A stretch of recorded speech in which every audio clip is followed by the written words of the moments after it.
So we're still at Barbecue and I'm with Ted Allen. How are you? I'm fantastic. Barbecue's my life, man. Really? That's what I do all summer long. What was the first piece of barbecue you ever had? Can you remember?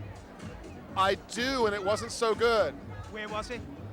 A relative who shall remain nameless, and all my relatives are Southern, but they don't know how to do the bar. I have relatives from South Carolina that don't barbecue that well. Now you live in New York? I live in Brooklyn now, yes. Do you barbecue up there? Yes, I do barbecue in Brooklyn. I have two barbecues. I have a gas grill that I hate, but it's good for like rotisserie and stuff. And then I have this charcoal grill that's really more like a smoker or an oven.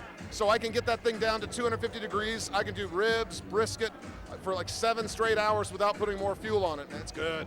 Unbelievable. So now you're here for Publix. What are you going to be doing here at the South Beach Food and Wine Festival? Well, tomorrow we're going to be, I'm going to do some cooking demonstrations where we're going to be pairing foods with champagne, which is kind of fun. We're doing that tonight at Barbecue. They're showing how champagne is actually a really good food wine. And you don't think about champagne when you're making barbecued ribs or brisket, but if you get the right one, get a champagne with a little bit of sweetness in it, it can go really well with that. I like champagne with fried chicken myself. I've never had champagne with fried chicken. Gotta do it. Seriously?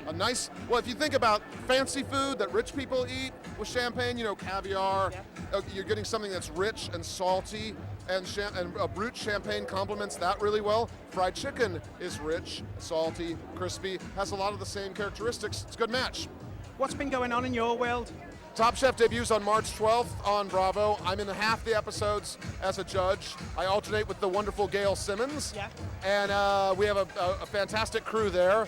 I'm shooting a couple of pilots, which I have to keep secret, but fingers crossed, toes crossed, other things crossed. But it kind of seems like my whole job these days is to eat other people's food and criticize it. I feel like I'm... That means you've got a refined palate? Yeah, and it doesn't seem like I should be paid, really, does it? Yes, it does. Okay, you rascal. Good to see you. Enjoy the rest of the evening. Thanks very much. Ted Allen. Cheers. Thanks.